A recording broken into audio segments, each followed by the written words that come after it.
Hello everyone and welcome to another episode of the ROKER RAPPORT podcast in association with the Sunderland Community Soup Kitchen. It's Gav back to talk about Sunderland's 2-2 draw at the Stadium of Light with Queen's Park Rangers. It was a bit of a topsy-turvy mental game, ended in the most Sunderland way possible, but it would be boring if we weren't boring, wouldn't it? Joining me today is Martin. Hello mate. Hello Gav. And also with me is Phil West. Hi Phil. Hi Gav.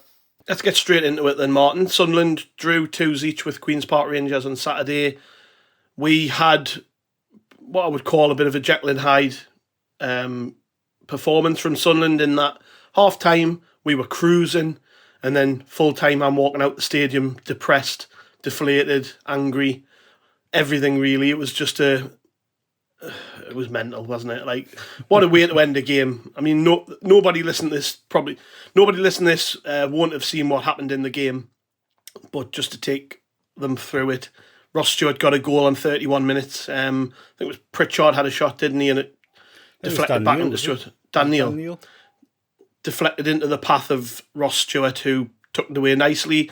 Then just before half-time, ball goes to Ellis Simms, and he does what he's done since he came to Sunderland, and he sticks it in the back of the net, 2-0 at half-time. Where stood with a pint downstairs in the southwest corner thinking Sunderland's going to win this 4 or 5, the way things were flowing, but it wasn't to be. 3 minutes to go, QPR score a free kick, and we'll come on to the actual ins and outs of how it led to that point. But the free kick, great hit to be fair. Patterson couldn't have really done a great deal. And then right at the death, in injury time, we concede a corner. It goes back out for another corner. Ball comes into the box, and it's QPR's goalkeeper who gets the final touch, and it flicks into the top corner past Anthony Patterson, and we drop another 2 points at home. So, Martin, your thoughts on what you saw? Well, where to begin, eh? It just reminded me of Mark Poom's equaliser for us against Derby. I remember being in your end that day, and that was one of the highlights of my Sunderland supporting life. I think that day, just the feeling of the keeper scoring. But it was really weird, wasn't it? Because we, as you say, we were in total control in the first half. You know, we didn't dominate as much in the second half. I actually watched the second half back again this morning just to see where we actually went wrong, because to me, watching it, we were in control, and we didn't have as much control in the second half, but we were in control. We could have got a third. We had a few opportunities to do so. And I think like the free kick that they had, I think that was only their second shot on target in the whole game. So it wasn't as if we were, being peppered by shots left, right and centre, and Patterson was pulling off save after save. It just, I just didn't see it coming at all. But, it was, I actually think we played well. And I think, Alex Neil said after the game, the 2 goals that we conceded aren't like structural problems we're not being cut open. They were both set pieces. And sometimes you just have to go, you know what? That's football. Sod's law. Yeah. And it's a point, and we, it's not what we wanted. It's not what we should have had. But it's not the end of the world. No. Phil, would you echo those thoughts? I would, yep. First half, Gav, we played brilliantly. Played them off the park. Loads of energy, loads of aggression, loads of dynamism in the play. Moving the ball fantastically well. Stewart and Simms causing mayhem. We're 2-0 up at half-time. Cruising. Absolutely no danger at all. Second half, even in the start of the second half, we started reasonably well. We kept on the front foot. We were trying to make things happen, force opportunities. And then, obviously, Simms goes off, which I'm sure we'll come on to later on in the podcast. That might have kind of blunted us to a certain extent. And then we just seemed to kind of lose. I wouldn't say we totally lost control of the game in the way we did against Coventry, but we just seemed to the conviction seemed to seep out of our play a little bit, and we just started to drop a little bit deeper, started to invite them onto us a little bit more. And then, the 2 goals that we conceded were absolutely gut-wrenching. I mean, it's a great free kick, without a doubt. The thing is, if we make that tactical foul 20 yards further up the pitch, it probably doesn't come to anything. The equalising goal, it was a freak occurrence, wasn't it? One of those things that you wouldn't bank on happening.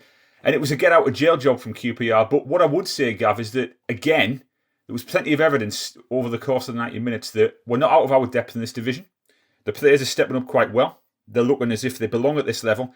And we're not struggling to create chances and score goals. And as Martin said, the issues that we are currently facing can be fixed. They're not, necessarily fatal issues. So, again, I think it was your classic mixture of some positives and some negatives as well.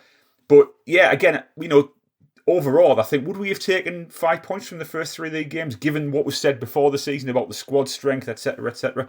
I think we would have, but I think it shows how different the expectations are now, that we actually might be slightly disappointed with that. So yeah, I thought it was an interesting game. It was a really good game to watch, but just a bit of a sickener to concede those 2 goals later on. Yeah, well, QPR, to be fair, are a decent team. We said this when we previewed it through the week. I think some of the stats before the game, you can take it as if you want. I don't know whether they mean anything, but Queen's Park Rangers were, prior to the game, unbeaten in 6 against us. They obviously beat Middlesbrough last weekend, which is a good win for them because Middlesbrough are most people's favourites to win the league. So they're no mugs, like I said, just before the game in the pod we did. They're no mugs, and I think you're right, Phil, that the key point I just took from what you said there is Sunderland have came into the Championship. It's very, very early days, but we came into the Championship and we've more than held our own against teams who are established, decent sides at this level. So, and the big worry was like, will we score goals? Well, we haven't struggled. What we've struggled to do is keep it out at the other end, which is a problem we didn't have last season. Sort of, under Alex Neil, we kept quite a lot of clean sheets. So I'm more than confident that with a bit of time, with a couple of more signings, that won't be a problem. You can iron those things out.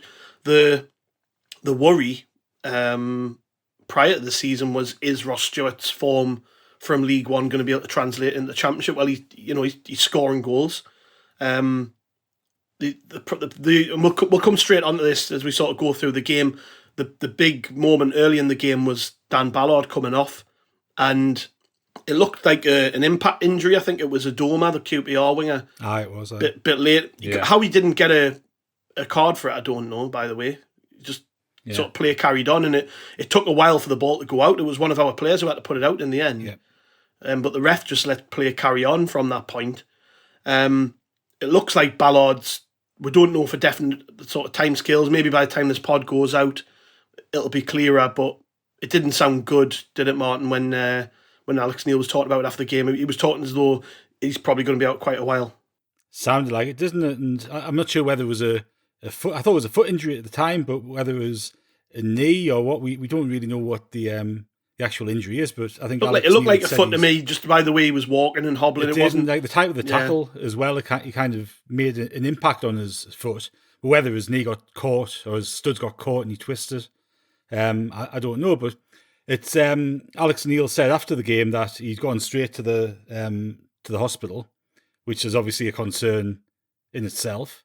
And it's a real blow because he's only 2.5 games into his Sunderland career, but he looks a good player.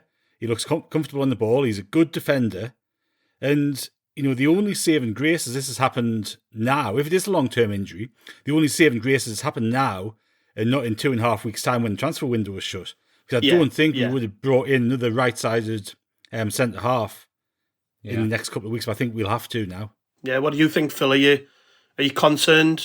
So I know it's hard to say at the minute when it comes to timescales what the actual injury is, but it does sort of force our hand a bit in the transfer market, doesn't it? It means we've probably got to now go and get another centre half. Yeah, without a doubt, Gavin. I have to say, I think Ballard's been absolutely magnificent so far this season. He's strode through the game so far. He's had a few hairy moments, particularly against Coventry. He was a bit over-eager at times. But I think he's been an absolutely fantastic addition, Gav. He's looked solid, he's been mature, he's been composed. He's been a real rock in the heart of that defence. And if he is out for, medium term, long term, that is definitely a blow. And I have to say, I thought that Luke O'Neill did a stellar job when he came on yesterday in defence. Yeah. I thought he did. Again, he showed that versatility and that adaptability that is the hallmark of his game. And I thought he did really well. But yeah, I would agree with Martin that, if it is, we're kind of fortunate in that we do have some time left in the transfer window to bring in additions, if so, if we need them. But yeah, it is a blow, Gav, because like I said, he's been such a good player for us so far. And he's really taken it to Sunderland very, very well. So hopefully, if he is going to be out, it's going to be, for the shortest time possible, and we can get him back as soon as we can. Yeah, you mentioned Luke O'Neill there, and Alex Neil was asked about that change, wasn't he, after the game? Because even people around me, quite a few people were like, he's bringing on O'Neill when we've got two centre-halves on the bench. And my feeling was, well, they've got Dykes up front, QPR, who is good in the air, And if I look at sort of Bailey Wright, I wouldn't say his strength is necessarily in the air. And Ellis is left-footed, and he wasn't going to go on the right of the defence. So my thinking was he's done it purely to deal with that sort of physical presence. But he was asked about it after the game, and he explained it away pretty well. It was straightforward, really. He just said, Bailey's strengths are pretty much the same as Danny Bart, and if he was going to come on, it would be down the middle.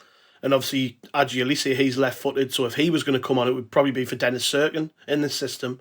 So Luke O'Nien is comfortable in that position. That's why I brought him on. And you're right, he played well, didn't he, Martin O'Nien? It's probably out of the 4 games we've played so far this season, that's the best he's played, I would say, in defence. And quite a lot of people actually said, didn't they, like a year or so ago, that they felt that Luke O'Nien's best position was at centre half, or at least he played some of his best football for Sunderland in defence. And again, he didn't let himself down, did he? No, I thought he played really well, and I wasn't surprised when he came on. I just thought it kind of made complete sense because Ballard's like the footballing defender out of the 3 of them, isn't he? He's the one who gets on the ball and plays passes and tries to make things happen from the back.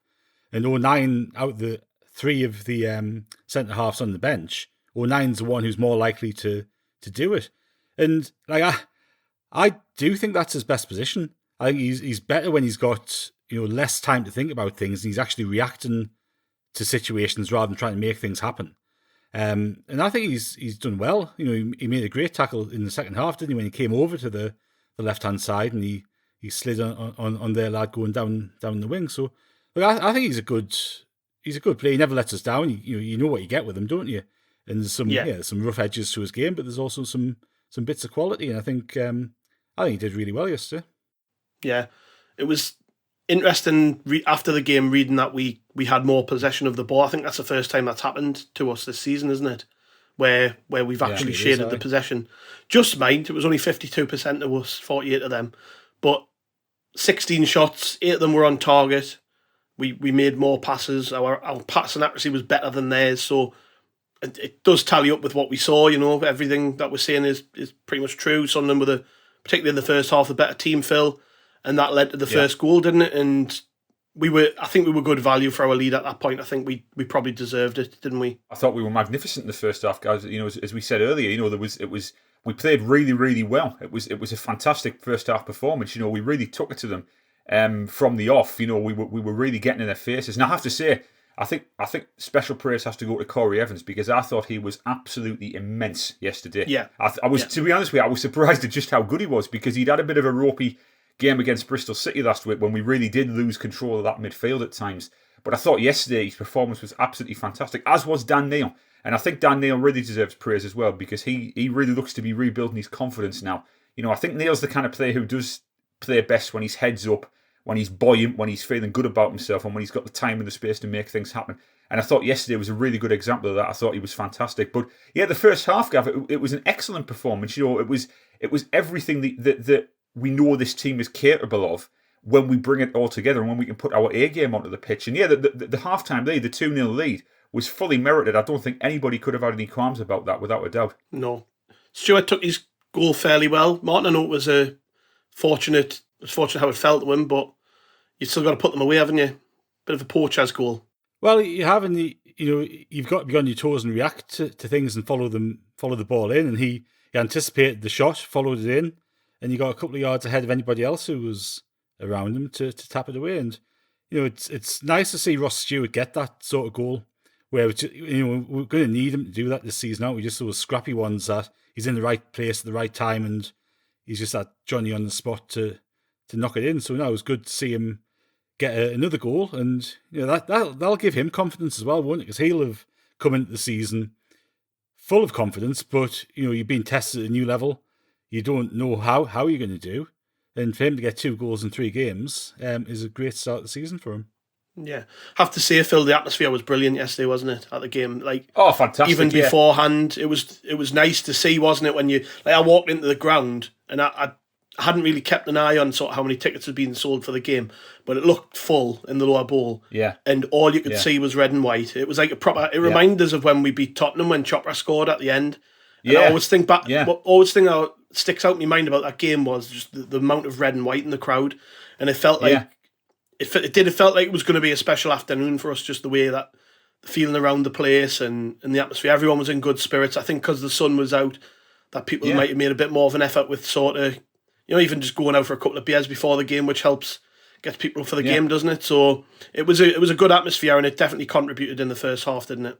Oh, it was fantastic, Gavin. I have to say, the wider point about this is that going to the stadium right now is an enjoyable experience again, because we're actually seeing some good quality football being played, both by us and the opposition, certainly this season. And I thought the atmosphere yesterday was absolutely, even before the game, just walking around the outside of the stadium, everyone was upbeat, everyone was buoyant, they were excited about the game. And then, when you get inside, in the 20 minutes to go, 15 minutes to go, 10 minutes to go to kick off, and the players are warming up, there's a really good reception for them when they come out.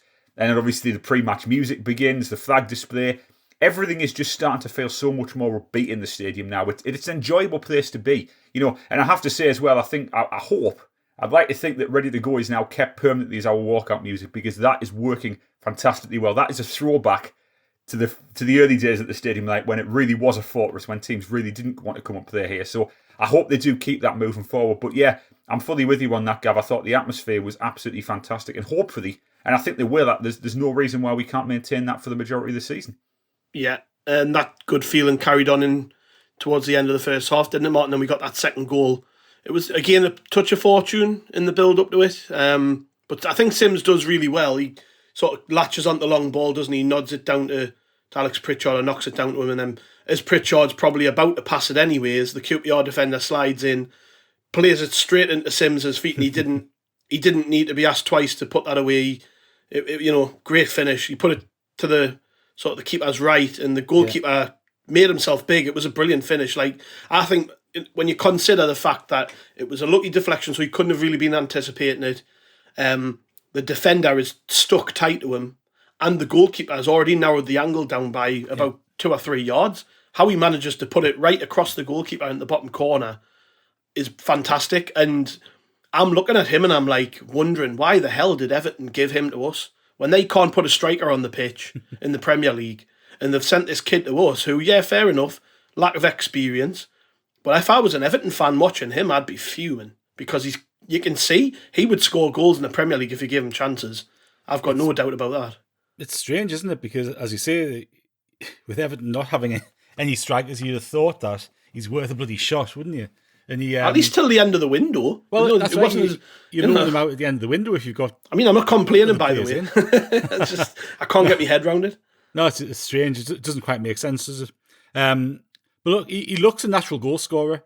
He looks a really sharp finisher. He took the ball, one touch out of his feet, slotted it away beautifully. Great sort of pinpoint finish. And as we've said after the Sheffield Wednesday game, when we were talking about the Bristol City game. He does look like he is a striker who gets the shots off quickly, gets them out of his feet. He looks a good finisher. And we've seen that in the last 2 games, haven't we? And 3 goals in his first 2 games for the club. Great to get off the mark at the Stadium of Light, as well as getting his 2 goals last weekend. And, you can see he's going to be just a big crowd favourite, because he does all of the stuff that you want a good striker. He's kind of got a bit of everything, hasn't he? He can. Yeah. He's good in the air. He can hold the ball up. He can link play. He can finish. He's fast. Like he's an all round. He's got everything. He's a really good all round striker, and he links up with Stewart really well. Already, he's got a nice understanding with Ross Stewart, which it probably changes Alex Neil's thinking a little bit for how he's going to play this season. Well, can you imagine, Phil, if you're one of them Championship defenders, and that's your prep to try and deal with these two? Like, I can't remember who it was who said that they felt Sunderland had one of the best attacks in the division. I think it might have been one of the guys from the second tier pod. But it's hard to argue at the minute, isn't it? When you look at just I'm not even bothered about the fact that neither of them are proven Championship players. When you just look at them physically and the way that they play, they're both big lads. They both move a lot. They've both got a bit of pace. They've both got a fantastic first touch. They can both score goals. And then, particularly in Stewart's case, I don't know if I can say this quite yet for Simms, because I don't know enough about him, but Ross Stewart never stops. He never stops. Yeah. Can you imagine being Championship defenders having to deal with these two? Like, how do you even plan to play against strikers who play like that? Because they're just in your face, aggressive, and frankly just a total nightmare. I love watching them. It's great to watch. It's probably my favourite front two at Sunderland for a long time, and I'm only saying that after a handful of games. The ease with which Simms seems to have slotted in, and it's very important to remember that he will go through kind of dips in form when he's here. I think that's inevitable for such a young player. But the signs that he's shown so far in the games he's played have been absolutely fantastic because, as you two both said, he's big, he's strong, he knows where the goal is, he can shoot powerfully, he holds the ball up well, he's got pace, he's quick off the mark. Him and Stewart are dovetailing absolutely beautifully at this moment in time. And I think that this, why Everton decided to let him go, is a question only they can answer, But at the end of the day, we've been lucky enough to secure his services. And I think we've secured an absolute diamond, to be honest with you. I really do. But yeah, regarding the partnership between Simms and Stewart, I think, championship defences are going to be on notice now that these two are going to cause a lot of problems for them over the course of the season if they can both stay fit. Because, we saw how Stewart in League One last season, how he kind of bullied defences when he was on his game, even with his off-the-ball work as well, when he was running in, running the channels, etc., etc. You bring Simms into the mix now to work with him, and you've got yourself a very, very potent strike force there. Without a doubt, they're going to be very, very productive, those two. And they seem to have, what interests me is that, and I'm sure you two probably agree with this, the best strike partnerships, certainly at Sunderland, have an instant understanding of how each other plays. We saw it with Quinn and Phillips. They knew how they played and they could feed off each other. It's early days with Simms and Stewart, but they seem to have developed a really good understanding of each other's style of play, and they really do seem to be complementing each other absolutely beautifully. So, yeah, I think that he's been a fabulous addition so far. He looks the part. He's got confidence, which I like as well. He really walks. I was watching him walking around yesterday, and he was really kind of, chest out, head up, really looking as if he belonged and if he was relishing being here. So, yeah, I think they're going to be very, very good, Gavin. I have to say that I think we need to give them credit for bringing Simms to the club because he looks like a very, very good addition, without a doubt. Yeah, and then that's probably where the sort of positivity ended from a Sunderland perspective, because at half-time, QPR bring on Tyler Roberts for Adoma, the guy who injured Ballard. And I actually thought Roberts played really well. His movement caused a lot of issues. He wasn't really playing like a centre-forward. He was dropping in and sort of linking up and running at us. And that totally changed the way that QPR played. And it inevitably led to a period where they were on top. And I think that's probably why Alex Neil brought off Ellis Simms after an hour or so. I don't know whether he could just see the flow of the game changing slightly. I know he's talked a bit, hasn't he, Martin, about Ellis Simms, the fact that he didn't play a lot of football in pre-season, and then we've basically thrown him straight in. So I think he got nearly a full game at Bristol, didn't he? Yeah. And he's only getting an hour here. Maybe with one eye on Wednesday. I don't know whether after an hour he's looking 2-0.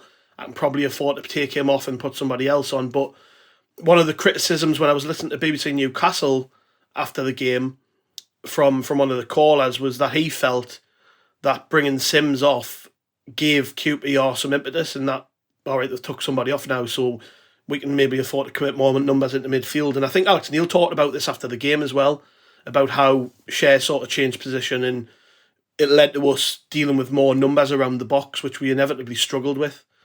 Do you think do you think in hindsight he would change his mind bringing off Simms, or at the time did it feel like the right change to make? Oh, I think in hindsight he probably would do something differently because it didn't work. So I think you might leave him on for another 10 minutes and see if you can get the third goal.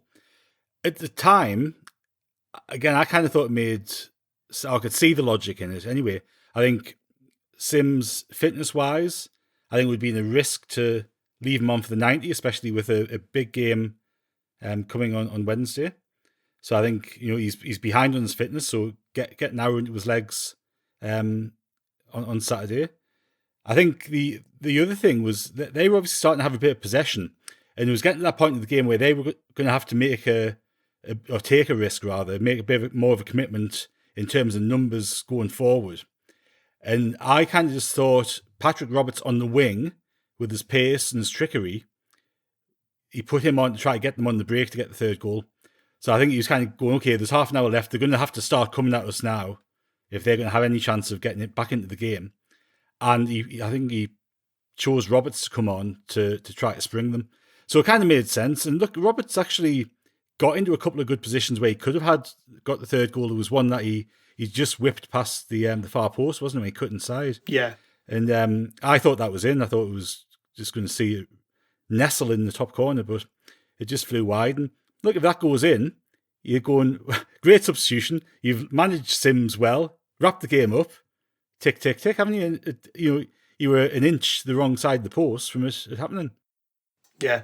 And the other subs that were made in the game, a lot of people feel and felt at the time that they were made a bit too late. I think Bailey Wright and Elliot Embleton were stood on the side waiting to come on for a good 10 minutes before they actually did, Phil.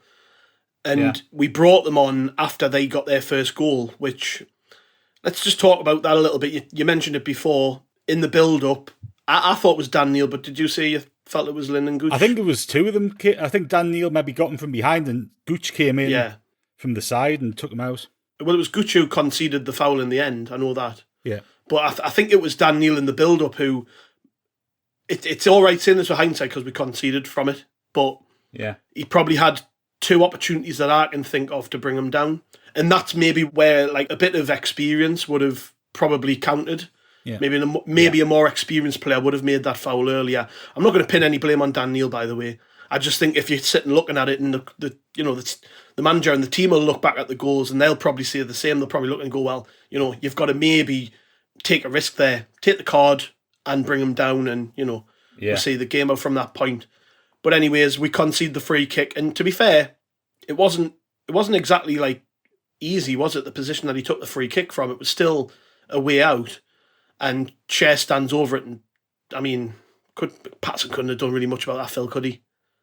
No, not really. I mean, it was, again, Patterson does seem to be getting some strange criticism at times this season. It's as if, I don't know, it's as if because he's not a big name, quote unquote, that people don't seem to have, often people don't seem to have full confidence in. But I think he's been fantastic, and you're right. There's nothing you could do about that. But I have to say, when that free kick was lined up, which seemed to take an age because there was a bit of shenanigans going on, I just had this horrible sinking feeling in the pit of my stomach, thinking, I've got a feeling this is going in the top corner. Sometimes you see a free kick being lined up, and you just have this awful inkling that something's going to happen and that there's going to be a sting in the tail. And obviously there was, but again, as you rightly point out, Gav, a bit of experience and a bit more savvy, understanding where and when to commit that tactical foul. That's what players like Dan Neil need to develop, and they will develop. But the more games they play at this level, the more experience they get, they'll start to understand those little nuances of where and when to commit to make the tactical foul, to reset, to take the card, to kind of stop the attack, etc., etc. And again, as you rightly say, I don't think you can pin the blame on him for that. I think that was just one of those little moments where it can go either way. But yeah, they get the goal. It's a great free kick. It goes in the top corner. And then all of a sudden the stadium starts to get a little bit jittery. And I think it's at that moment in time that you really need your experienced players to really stand strong and say, look, lads, okay, they've scored, but the game's still there to be won. Let's just have confidence in ourselves. Let's be smart. Let's manage it.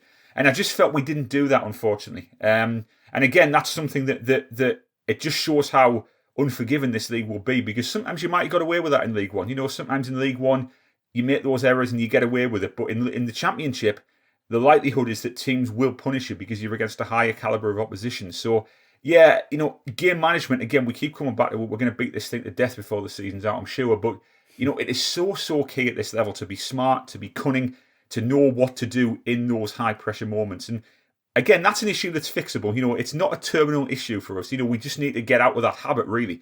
Make sure that we're in those situations when the momentum goes against us, you can stand strong and you can deal with it. And that will come. I've got no doubt about that. There's a couple of things just to pick up on there. I think the time it took for the two subs to come on, I think they eventually came on just after the goal was scored.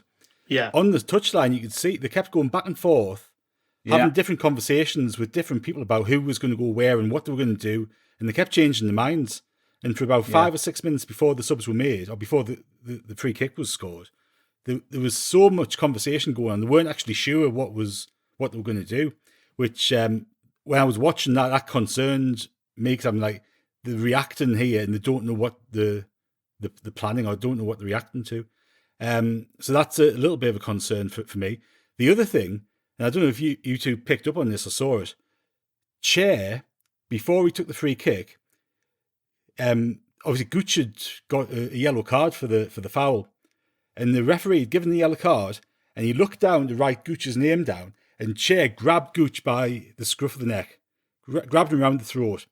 And if the referee had seen that, he would have been sent off.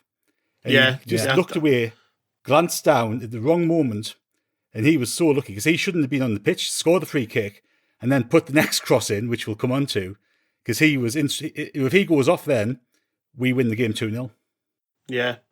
Well, it just shows you, doesn't it? Sometimes you get a bit of luck, sometimes you don't. And literally just a glance away. There's no VAR in the Championship, so there's no way of seeing that back again.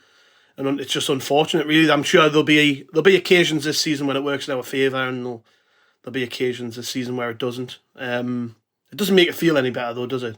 But no. I think to be fair, it was sort of QPR brought on a striker about 80 minutes in, didn't they?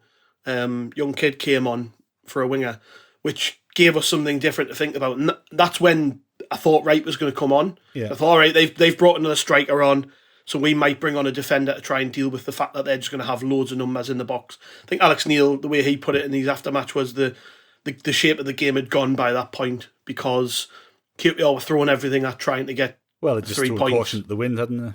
Yeah, they're going for it, aren't they? Yeah. So, yeah, we waited until after the goal to bring the 2 players on.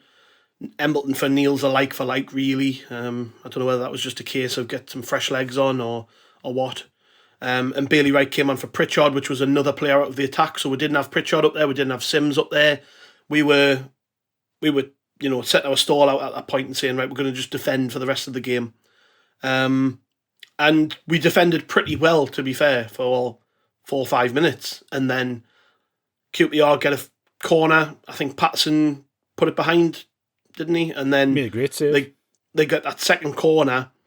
And I think for being picky, it's difficult, really, because, again, Alex Neil in his aftermatch said, well, at that point, they've got extra body in the box. It's something else to think about.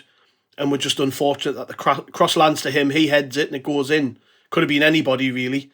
It just feels sickening when it's a goalkeeper because it's a bit embarrassing, isn't it? Like, it is, but at the same time, really, all it is a cross has gone into the box. A 6'4" footballer has jumped and it's hit him on the head and it's went in.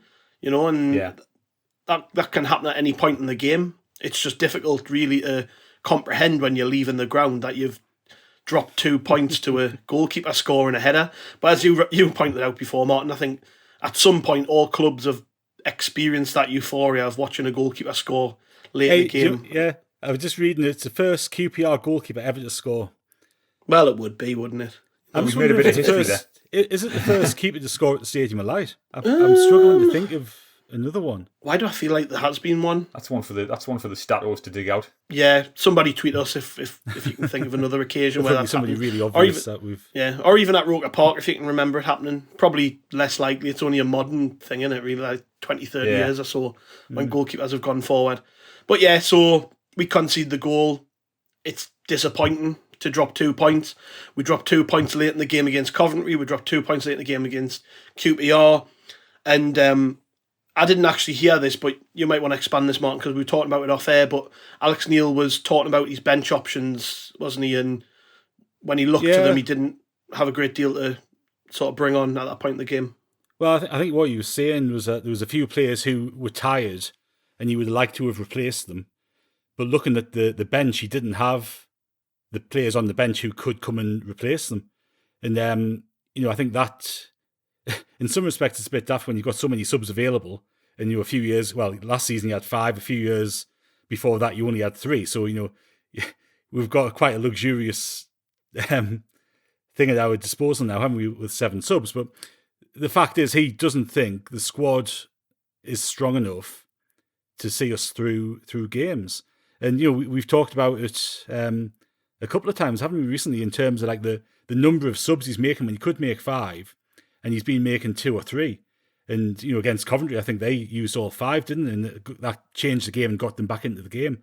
And he obviously doesn't feel confident in the depth of the squad to bring players on, to change the game, to, contain the game, to take more of a hold on the game.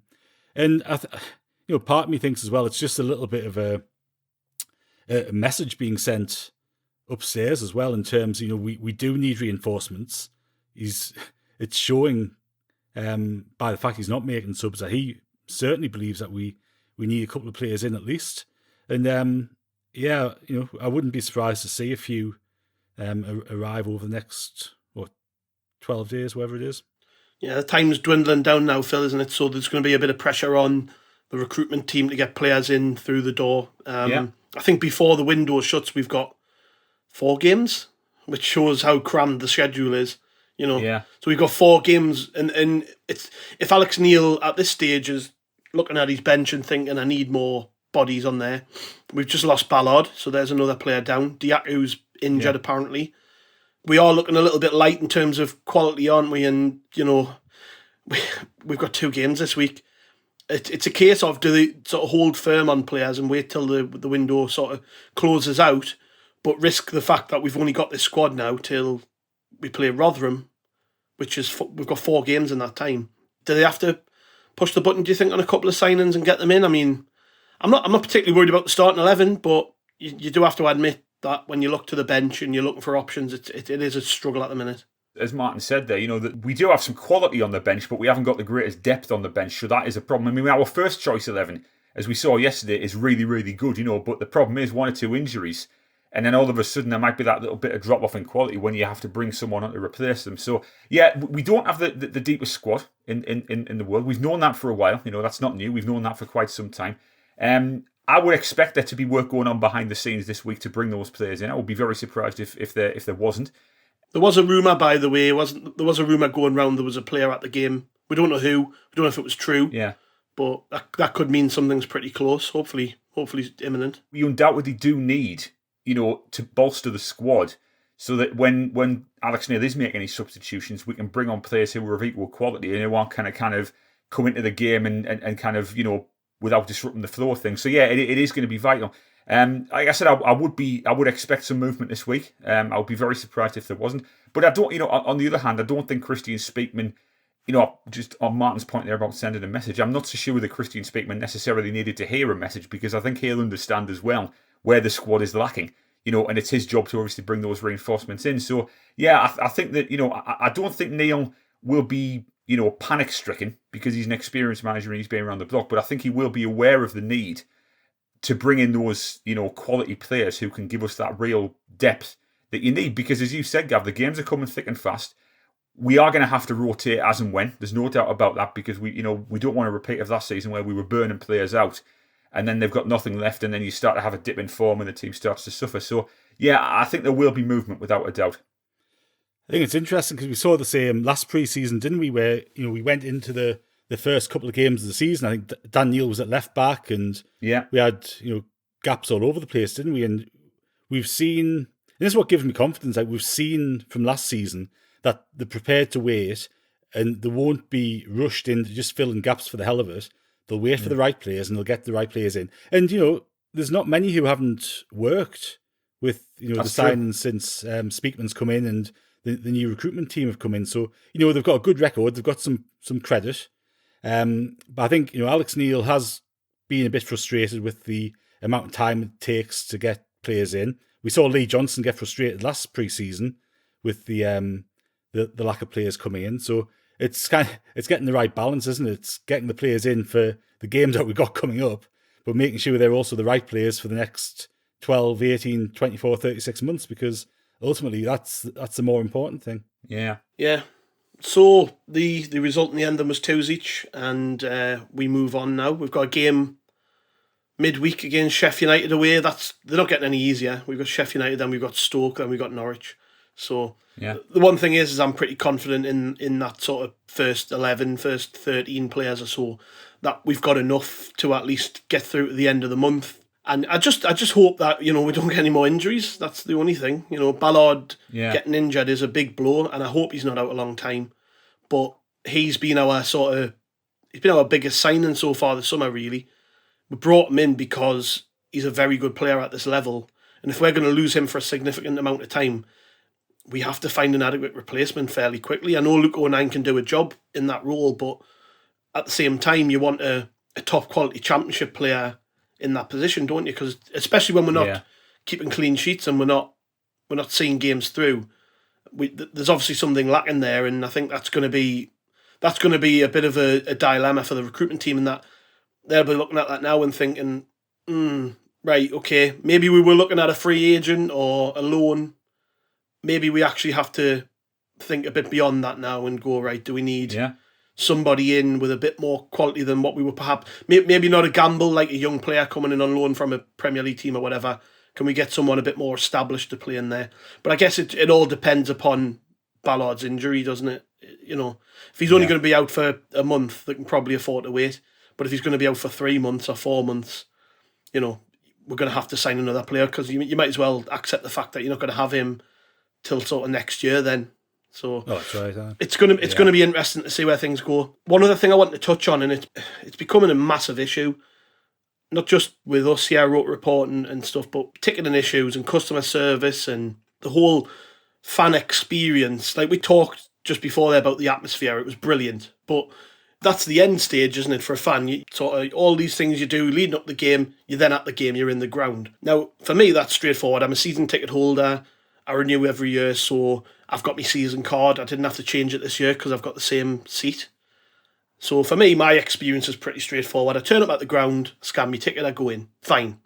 But for a lot of fans, that's not the case. And for people who've either renewed and moved seats, or they've bought season tickets for the first time in a few years or whatever, a lot of people still haven't got their cards yet, which is just mental to me, considering the first payments for these season tickets came out in May, I think it was.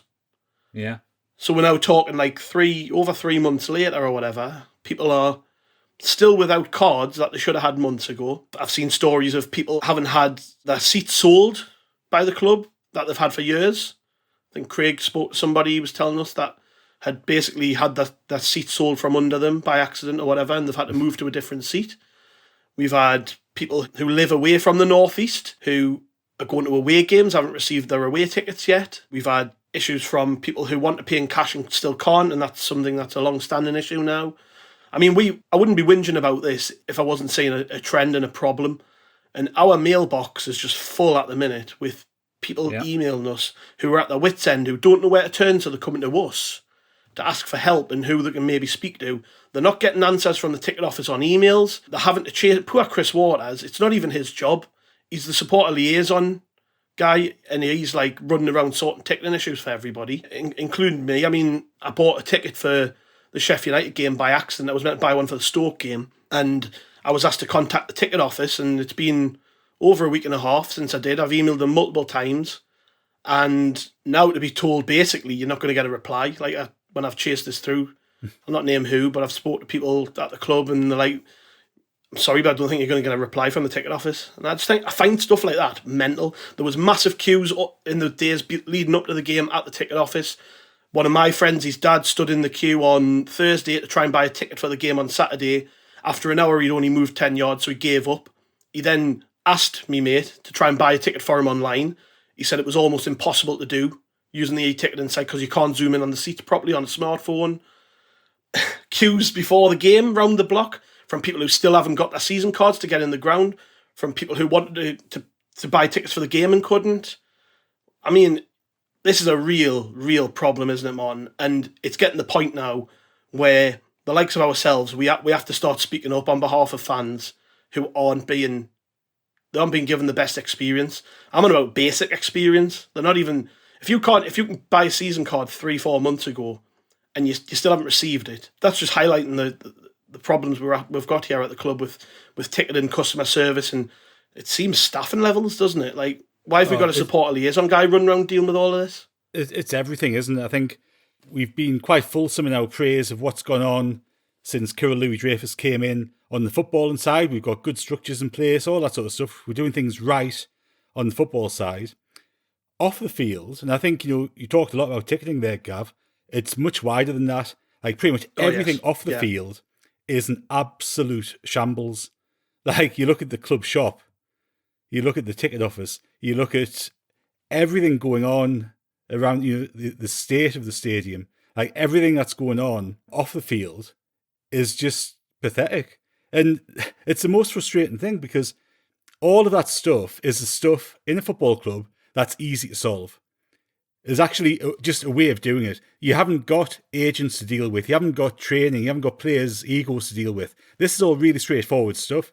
It's getting the right number of people, getting the right things going on, and actually giving a toss and caring about your supporters in this case. And it's absolute business 101.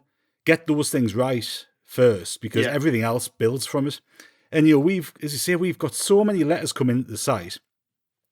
And it's all so frustrating. Your blood boils when you read and stuff, because we've had a granddad who's wanting to buy a ticket for his grandson, couldn't get a ticket for Sunderland for his grandson, stood in the queues for ages, gave up because he wasn't moving, and his son, or it must be his daughter's husband's a mag, so he's going to take the lad to Newcastle. And whatever's going on down the road, like whether we like it or not, Newcastle is going to become a bigger and bigger and bigger attraction to people who could go one way or the other. And we've got to be getting absolutely everything spot on off the field to give ourselves a chance of actually having 30, 40,000 people turn up in 10 years' time. Because at the minute, we're going to be turning people away, losing them. And once they're gone, they're gone. And like Steve Davison came in as chief operating officer when Louis-Dreyfus came in. And look, we don't know the ins and outs. We've never spoken to him. We don't know exactly what he's doing. But like from the outside looking in, that's his job. And from the outside looking in, he's not doing it well. No, I couldn't disagree with any of that. I think it is time to start naming names and calling people out directly on this stuff. And the problem is that the only communication we actually get on any of this stuff is from the minutes of the meetings that the supporter groups have had. And that even that they're just minutes. That's not, an actual transcript of the conversations, word by word or anything, the meeting minutes. And that's the only way they can be held accountable. And they might turn around and say, well, we're obliged to do this, twice a season through the EFL. I think that's now the rule, isn't it, for clubs to meet with fan groups. So by their standards, they might be thinking, we're doing exactly as we are obliged to. But I don't think communication's anywhere near good enough. Steve Davison has to be more front and centre. We need to see more of him. And we need him coming out and holding his hands up and going, look, we're getting some things wrong.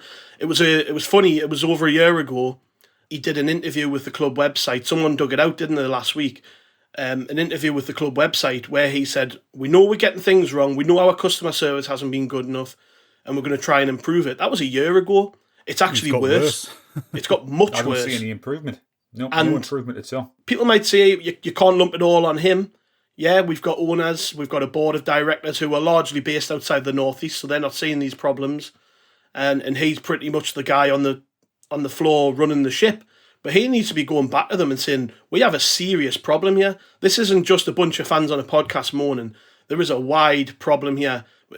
I'm only talking about a fraction of the people who are coming to us, sending in emails, sending us messages on social media. I've had hundreds over the last few weeks. God knows how many Chris Waters has had at the club. Yeah. And we're only seeing a tiny fraction of the problem, and it's a massive problem.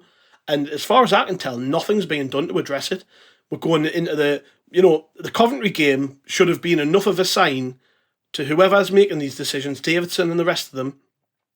The farce it was at the ticket office and the club shops and the lead up to the game and all the rest of it, they should have went away from that and went, right, we've now seen the scale of the issue. We need to really address this quickly because we've got a bunch of home games coming up and we're going to have the same problems at every game.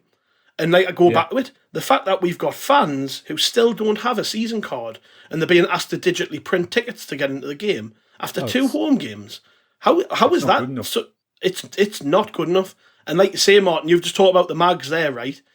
I'll quickly finish up on this before I let you back in. The mags there, when they sent their season cards out to fans, it came in a nice box with goodies and this, that and the other. And like, to me, that means nothing, right?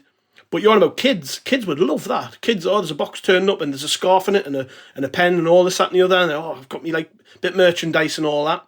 And they all got the cards before the season started and there was no ticketing issues.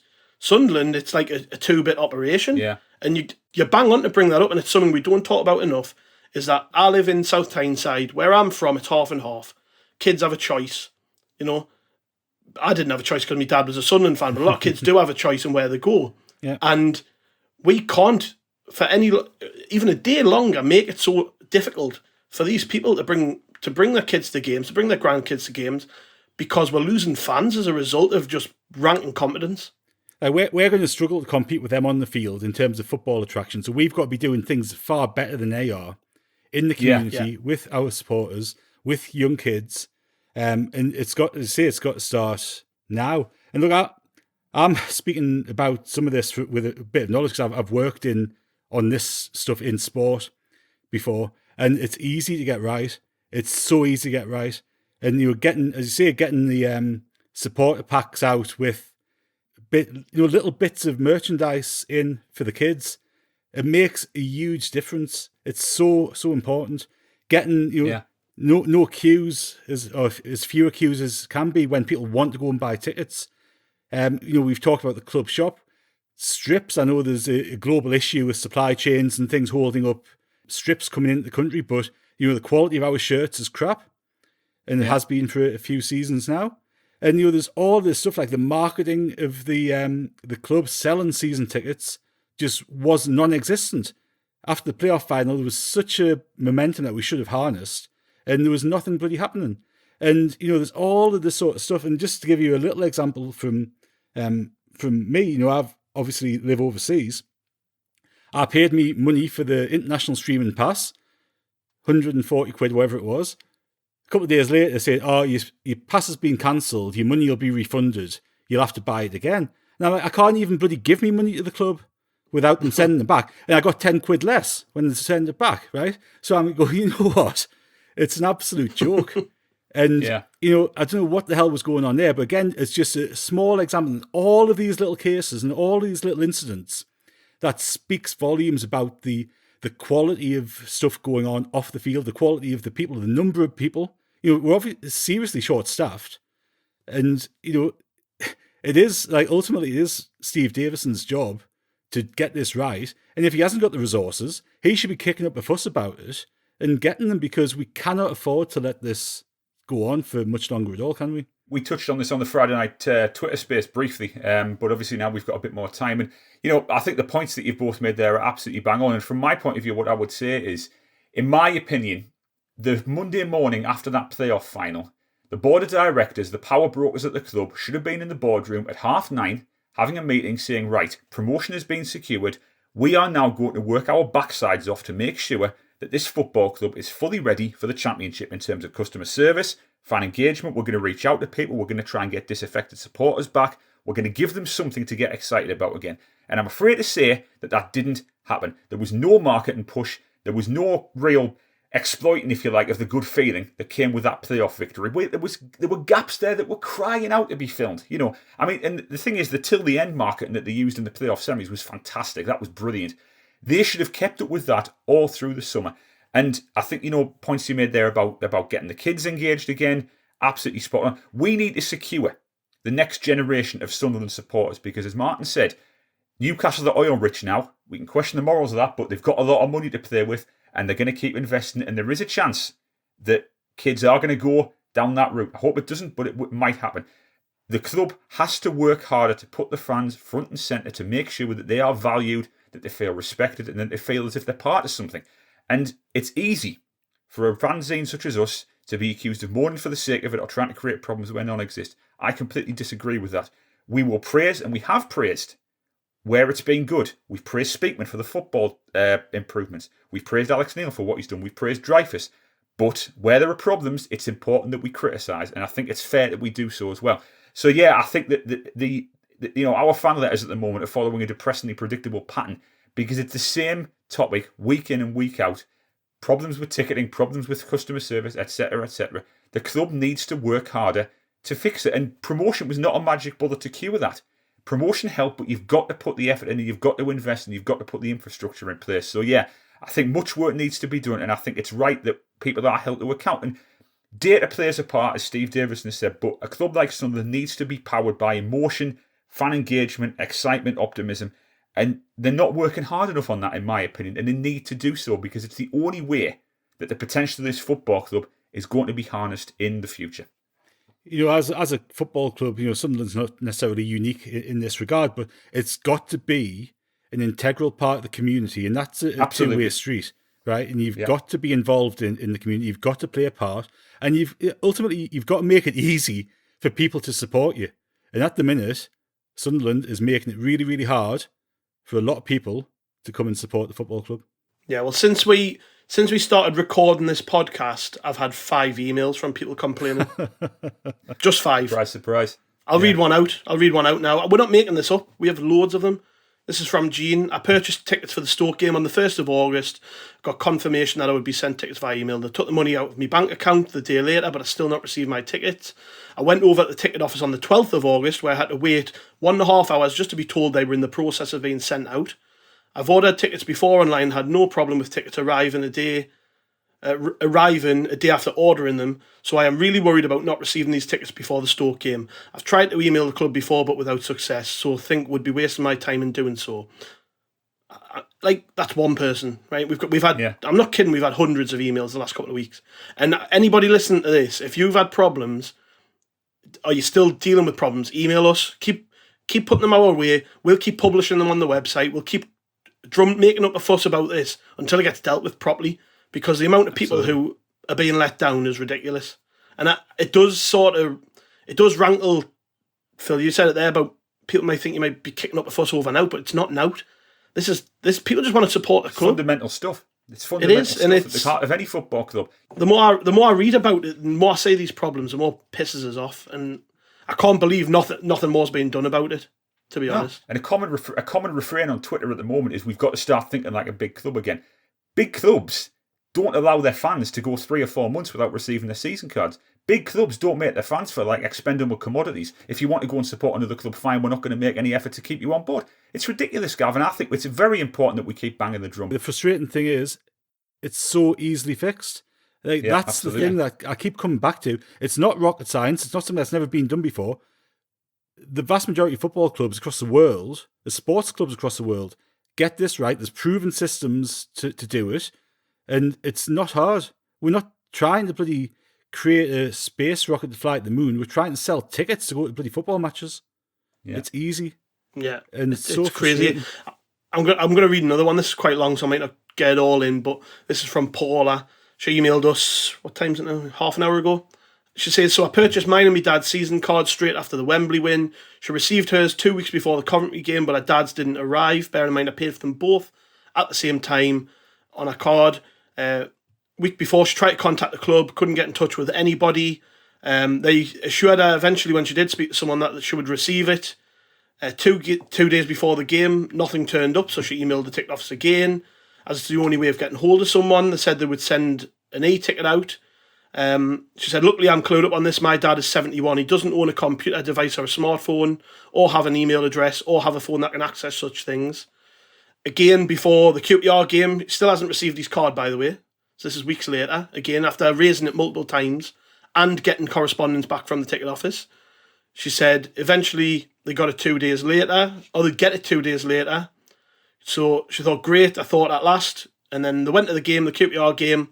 Her dad tried getting into the ground and the card wouldn't work. So they were told to go to turnstiles 9 and 10, which they did.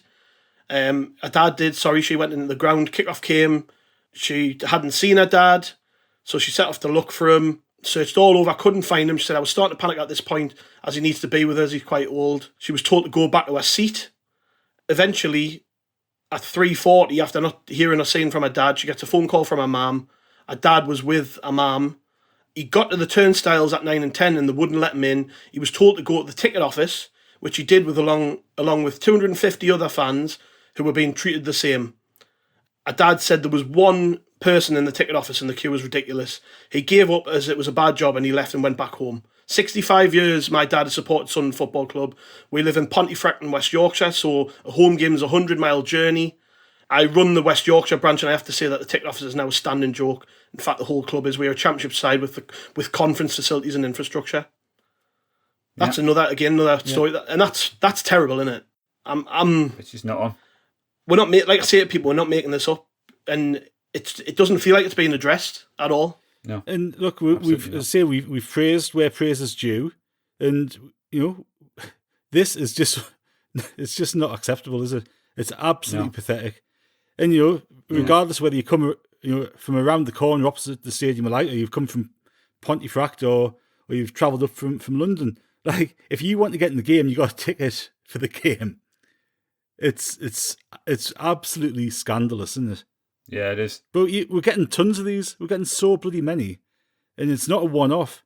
It's absolutely not one-off. And I tell you what, if you want to look at data, just look at the amount of bloody emails that we're getting with problems, because you can spot a pattern. These are just the ones we're getting. These are people who are coming to us to vent frustrations. How many emails are being pinged to the ticket office? How many issues are going to Chris Waters? Oh, we'll probably say 1% of what's going on. Yeah, it's crazy, and it's not good enough, and it needs sorting. And anybody listening to this who's in a position to sort this out, you need to start doing your job, because it's making us look ridiculous. We look pathetic, actually, Sunderland. All the stuff we're getting right on the pitch. Fans turned up in their droves. The displays, again, look brilliant. You're in the ground, it looks great. But then you hear about stories like this, a 71-year-old guy who's come 100-odd miles to come watch the game. This is after weeks of waiting for his season card, only to receive it, and it doesn't let him in the ground. And nobody wants to help him, because let's be honest, the people who are at turnstiles 9 and 10, they're in the ticket office, that's a thankless task as well. They know that they're being stretched beyond their means. They're being hung out to dry, aren't they? So it's not them that we're having a go at. It's the people further up the food chain who are putting all of this pressure on staff who are probably lowly paid. I think we received I'll not name who it was, but we received an email from a member of staff who told us they've not received a normal pay rise in years at the club. So these are people who aren't even being paid fairly in some cases, being made to deal with other people's incompetence. And it's crap. And we've got 3 home games in the next month, and it needs to be sorted out, because we can't keep. I don't want to sit here and complain about this stuff, but fact is, a lot of people feel voiceless and helpless, and they've come to us because they know that they're going to have their issues aired, at least. So anybody, like I say, who's listening to this and you've had problems, let us know, because we'll keep putting them out there until it becomes, they can't ignore it anymore. They've got to start acting, and we need to have proper guidance, or at least clarity, from people like Steve Davison to say, why is this happening? Why aren't you addressing it properly? If it's a case of, we literally, we don't want to employ all the extra staff because it's money, that we could be using in other areas of the club. I think it's got the point now where that's unacceptable. It's very simple, like you say, Martin. Get some ticket office staff in, get more stewards in, more people who can deal with customer queries, more people who answer emails from the ticket office. I think they said they were going to start opening the phone lines now. I don't know how that's gone, but this is all just mad, and I don't really like whinging about it. But there we go. I had to bring that up because it's become unignorable for us, the amount of people who've been getting in touch with us. It's just a complete lack of care across the whole thing, isn't it? Like, it's just not bothered. And as Phil said earlier, you're just treating people. In football, a football club is such a different business to anything else. You got people who are emotionally invested in it. You got people who love the football club, who care deeply about the football club. People who the actions of the football club, whether it's on the field or off the field, reflect on them personally as well. People carry, and you get pissed off or you get delighted about what's going on, and we've just got to do better. But there's got to be a culture of care that runs throughout the club. Back when I started supporting Sunderland in the 80s, we were called the Caring Club. It was on the front of everything. It was printed on everything. We were the Caring Club. That was our approach to things. And somewhere along the line, we've completely lost that, and we need to find it again, because otherwise, as you say, in 5 years' time, 10 years' time, places that used to be 50-50, it'll be 70-30, 80-20, 90-10. And, this is, and you've got all of these incidents, right, which are, micro incidents. This happened one day, this happened to one person. This is going to build and build. And the cumulative effect that this is going to have, if it's not resolved quickly, could be catastrophic for the football club. Yeah. Well, it's a shame to end on such a sour note, but yeah, like I said, we've got to bring these issues up. There is another game this week. We've got Sheffield United away. We'll be reacting to that in the aftermath with the podcast, but you'll also have everything building up to the game falling out from the QPR match on ROKERRAPPORT.com as well, so make sure you check in every morning, 6 o'clock, when all our new content drops. Friday Night Lives have started again, so me and Phil, depending on who's available, we'll be doing those most weeks. over on Twitter. It's basically a live podcast where you can actually join in if you want. You can request to speak, you can send your comments, etc., etc. And they're really good fun. And they happen live every Friday from 7:30 over on the ROKER Report Twitter page. On the site, if you go to rokerreport.sbnation.com, at the bottom now you'll see a little prompt on the screen asking you to sign up to a newsletter. It's just a daily sort of bulletin of all the content that has dropped that day straight into your email box. You can receive that, so sign up there. And we've also got our new Sunderland Women podcast hosted by Rich Spate. The team over there covering all of the SAFC women games this season, all the reaction interviews with former players and journalists and stuff, and opposition fans. If you're a new fan of the ladies team, then make sure that you head across and subscribe to that, because it's on a totally different podcast feed. They've got their own social media channels and stuff. So if you just search for our lasses, you'll find that. And yeah, we've got lots coming up this week with plenty of football and plenty of action. So make sure you join us then. We'll catch you later. Cheers.